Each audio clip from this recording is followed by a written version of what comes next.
So I rebuilt my Electro Voice cabs I've had for about 30 years.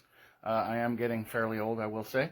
Don't have the screens anymore, so I added the screws for kind of an industrial look, if you will. But to the speakers, the woofers, insanely good for the price, and in all fairness, it's really not necessarily about the price. They just sound good, and I thought, hey, give it a shot, you know, and see how these cabs turn out, and maybe replace the speakers later if I didn't like the quality of them. But for the price, you can't really lose. Either which way, I'm quite satisfied with the turnout. I also got the Silk Dome tweeters from Goldwood here on Amazon, and the woofers, and I'm really quite happy with the turnout. You know, painted the faces white and kind of made them look more Art Deco, I guess you could say, more modern. But yeah, I'm quite satisfied with them, and we'll go from there.